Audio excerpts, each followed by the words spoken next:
Mortal Kombat X had its fair share of awesome new characters that joined the roster. It ranged from new rulers of Outworld, different enforcers, expanded legacies of existing characters, and characters that expanded the universe of MK in general. But one character in particular has always had a famous reputation for both being a great character to the game's lore, but also from a gameplay perspective was fondly remembered for being fun, outrageous, and an experience that you couldn't really get anywhere else. And that character is Takeda. I know people were generally disappointed that he didn't return in MK11, and as always, there's scope for his return in future titles, something that I personally hope for as well. But when we look at what this character could do in his current one and only appearance, there's just so much to break down, both in the character we have now in the final patch, and the journey that the variations went through from beginning to now. It's wild to think that MKX is already 8 years old, but during the game's prime time as the latest in the franchise, Takeda went through a bunch of changes. He saw tons of competitive exposure, and overall is just a wicked character that I felt was time to make a video for. Now I know competitive history usually means various titles, but Takeda is such a fun character that I didn't exactly want him to miss his time in the spotlight. So instead, let's take a deep dive into how Takeda began and where he ended up, because in MKX's patch culture, he went through all kinds of interesting changes.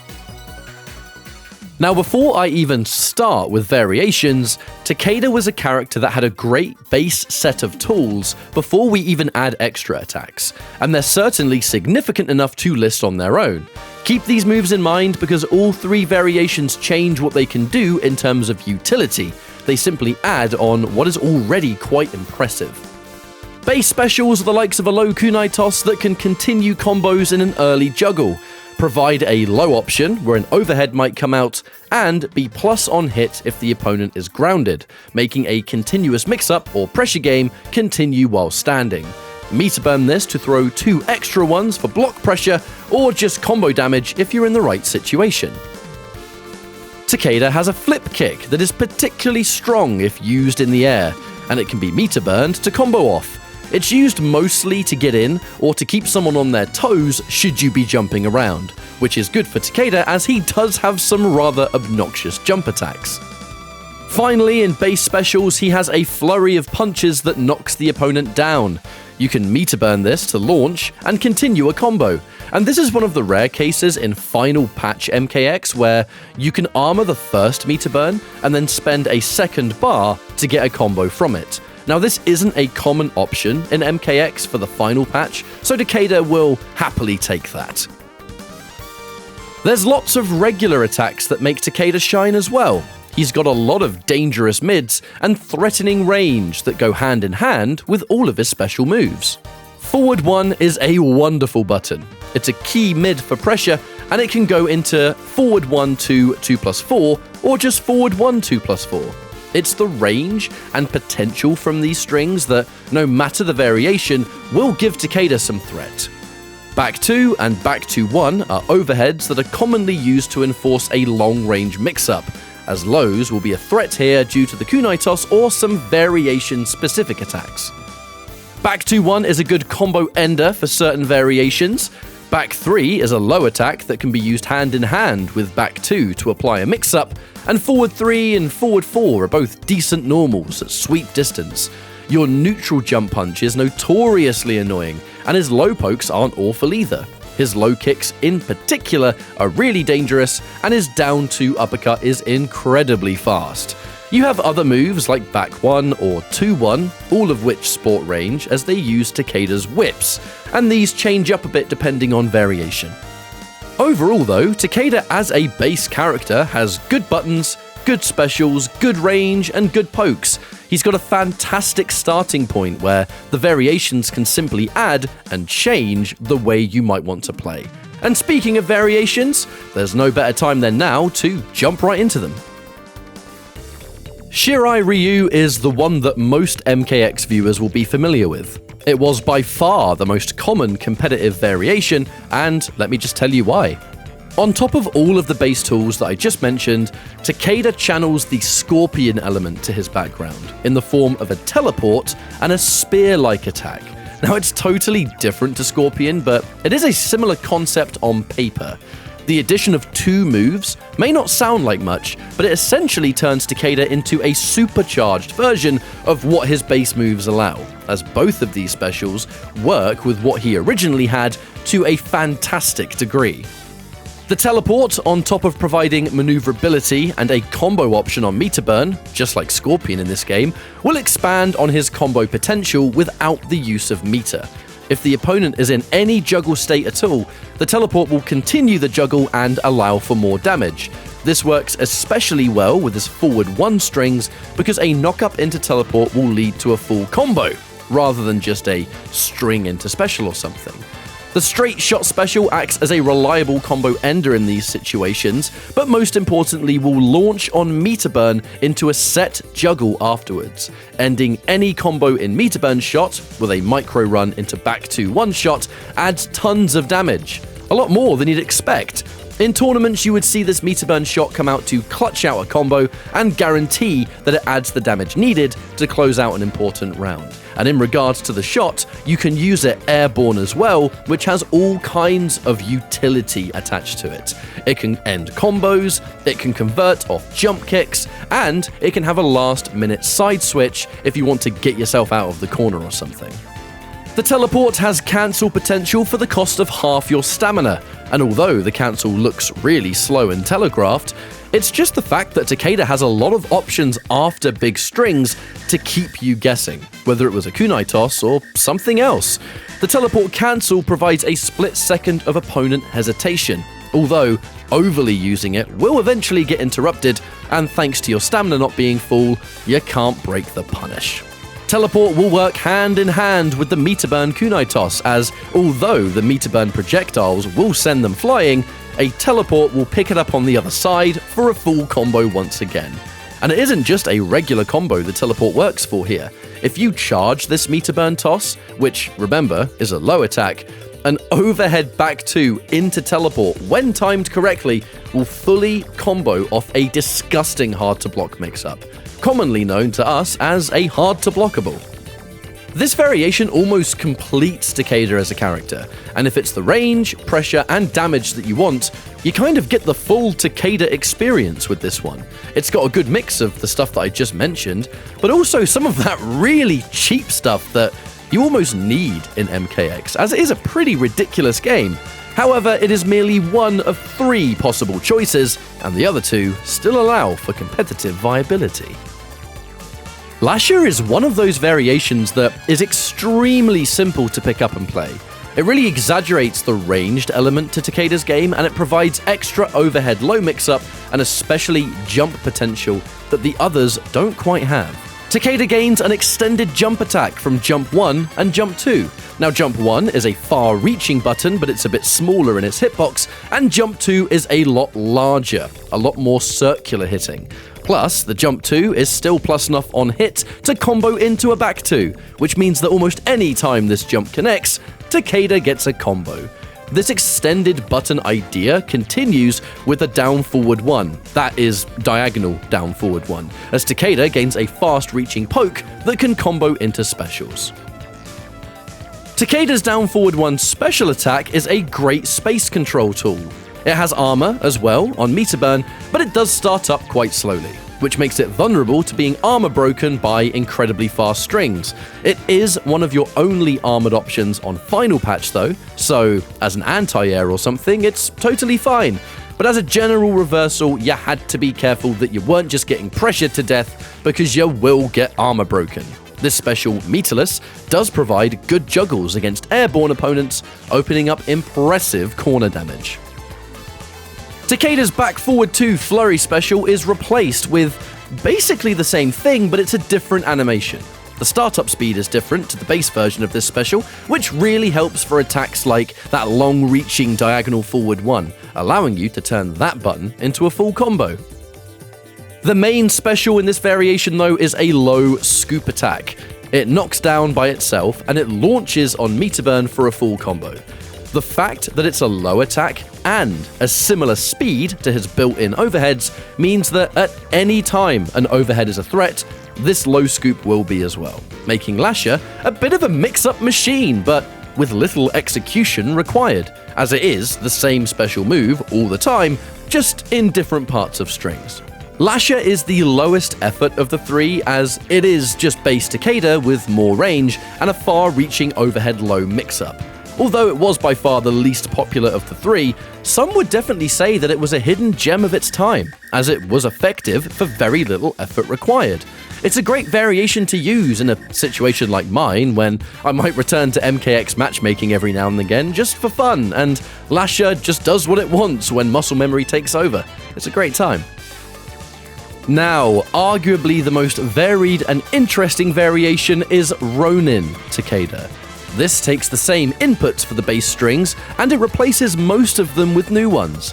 Takeda trades the whips for laser swords. Now, early on in the game's life, I took an immediate interest in this one as no one was really using it, and I saw two laser swords as a direct comparison to Sector in Mortal Kombat Armageddon. He had two swords in that game as well, and at the time, Sector didn't exist in MKX. It turned out this variation, although went through massive changes over the patches, was always a ton of fun to play. Special-wise, it's all about dropping one of the blades on the floor and being able to recall it, either for combos or pressure. The blade cool and quick cool were two separate moves, and one was used as a fast low that at one point was good at armor breaking as it hits 3 times, and the quick cool, while not being an attack of any kind, would provide combo potential from a launch into quick cool, or just giving Takeda more plus frames off certain strings, which was arguably its most prominent use. The strings in general still give Takeda an overhead. The back 2-1 goes into overhead low, and the back 2-1 2+4 is something that generally lends itself into blade cool and an instant meter burn recall for a full combo. Now 2-1 is 2 mids with great range, often used as a combo ender, but the range alone can help this string quite a bit, especially early on, and 2-1-2 still has that low ender, just like base Takeda. Now a standout string for Ronin is back 1, as this is a very fast mid, with back 1-1-2 being a 3-hit that launches the opponent meterlessly. Really good Ronin players with strong footsies and a good neutral would go to town using this button, as a fast and pretty far-reaching mid in a game like this is a very powerful tool to have. Takeda will also get a projectile reflect and even a projectile of his own here. The meter burn projectile is kind of this beam attack that can power through other projectiles. It's a scary move at the end of a round because it catches almost anything in motion. Ronin went through possibly the most changes of the 3 variations, because when you compare this variation to when it started, how it was for about a year or so, and what it became in the final patch, be it changes the variation itself received or just mechanical changes in general, you're overall looking at a single variation that had vastly different tools over the 2 years that MKX was the mainline title for competitive NRS. It was always a ton of fun though, one of my personal favourites, and a real crowd pleaser when it came to tournament level play. Takeda went through an absolute ton of balance changes from the start of the game all the way into the final patch the game received. Now, I'm sure I'm not going to cover absolutely everything that happened here. Many of the old forums or even balance change threads online are no longer apparent, but a combination of research and also just my own recollection of what happened back then as a high-level player for the time, Takeda had quite a story to tell. Day 1 Takeda was unfortunately nowhere near as great, for a number of reasons. I mean, don't get me wrong, he did have some stuff, but universally he had some issues that were very exploitable in what was the current meta, mostly involving powerful armored launchers you had to deal with. I say this because with base Takeda he was absolutely covered, and I mean covered, in punishable gaps. Most of your main strings that you would need to use for pressure or just hit confirming into stuff could be punished with armored reversals. And in those days of MKX, most characters had launching armor, so it was a full combo that you took instead of just a knockdown or something. It wasn't the kind of pressure either that you could intentionally leave open, because yeah, normally in that situation you would just deliberately end a string, bait out the armor, and then you can punish it. But the opponent's armor would often punish those delays instead of being blocked themselves, so you couldn't really do it. On top of hurting Shirai Ryu, which even then was the most common variation, it hurt Lasher so badly, because arguably Lasher was even more reliant on those strings to get going.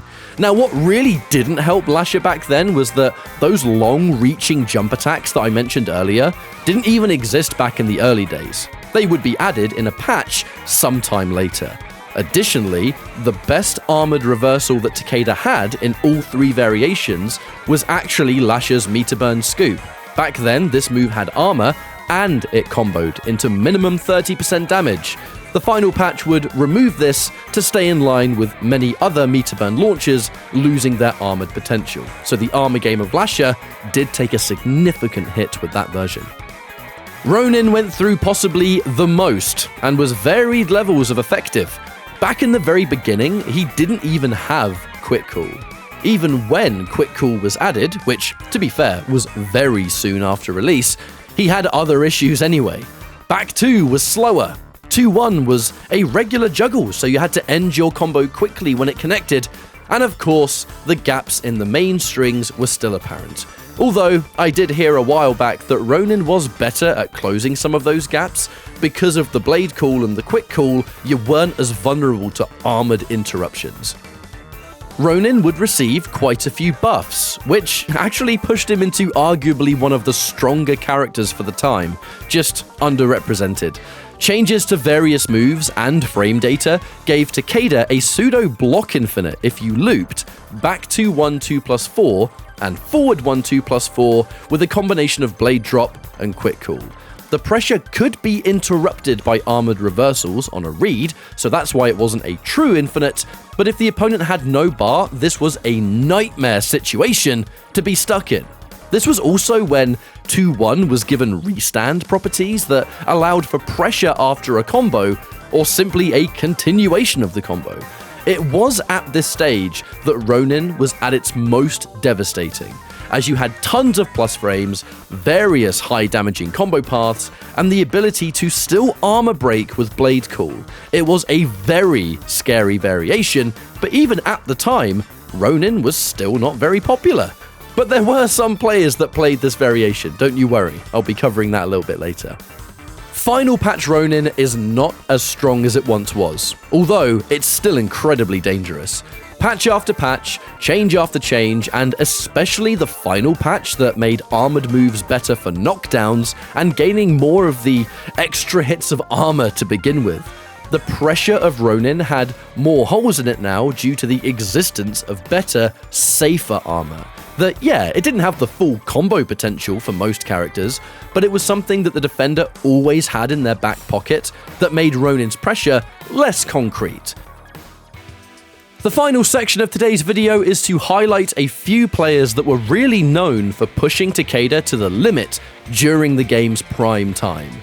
Now look, there's loads of Takeda players out there, and I don't want to give the impression that I'm deliberately leaving out a bunch. Everyone deserves respect. It's just that because this video series focuses mostly on competitive history, the players in question were known for being the ones that really pushed that character while the game was still at a much newer state, and having to keep up with the many various patches and changes the character received. With Shirai Ryu, you did have a decent amount of players representing this variation to successful heights. Now with North America, I think it's fair to say that Raptor was the one that we saw the most, mostly due to just how successful Raptor was as a player using this variation. From the very beginning in 2015, no matter the patch or version of the character, I still remember those early majors coming out, being too late at night to watch live, and seeing the whole community in the morning saying, "Dude, did you see Raptor's Takeda at this event? This character's going to be a problem." And really, this was the first demonstration globally of what this variation was able to pull off at a high level. And the success just kept on rolling, as no matter whether it was grassroots majors or the official ESL Pro League, Raptor was a dominant threat who we'd always see around. and you can still go back and watch all of the old competitive footage on YouTube. Raptor has quite conveniently created a playlist of the various tournament sets that the Takeda was seen in. Honestly, what a player. With the European side of things, we actually had a Takeda god of our own. Again, one that was able to showcase their talent on a global level. Storm from Austria, who is now one of the main organisers for the premier EU MK tournament, Viennality, made an impressive debut at the Mortal Kombat Cup back in 2015, which was an early EU-wide tournament league that concluded at the Japan Expo in France.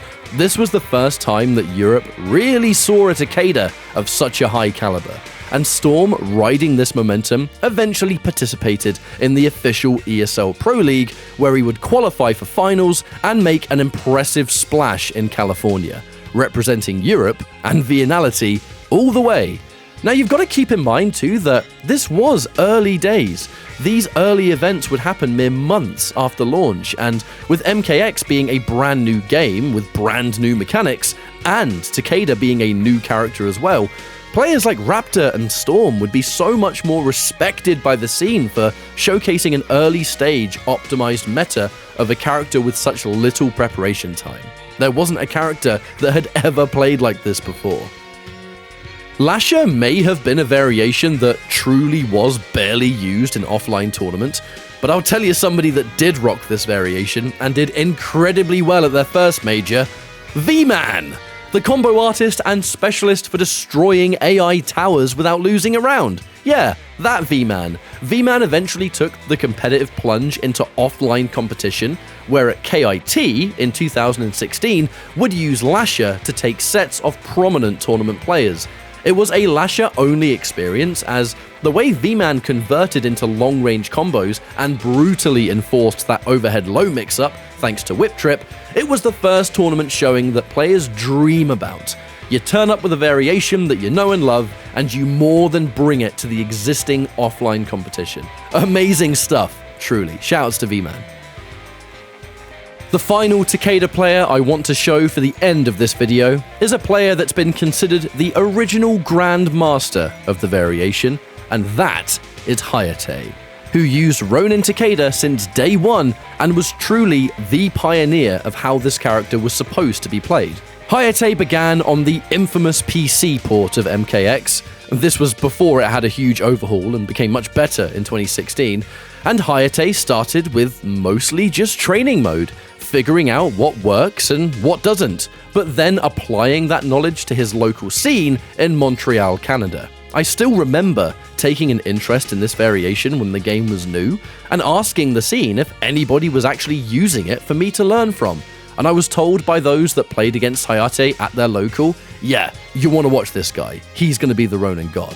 And how right they were, because once Hayate entered the realm of tournament play, it was only up from there. He single-handedly put Ronin on the competitive map and would eventually start playing in as many majors as possible, and like many others for the time, made a serious splash in the ESL Pro League, taking home a fantastic finish in the Season 3 finals, which was by far the biggest season, especially in North America, as the system itself had been changed from Xbox to PS4.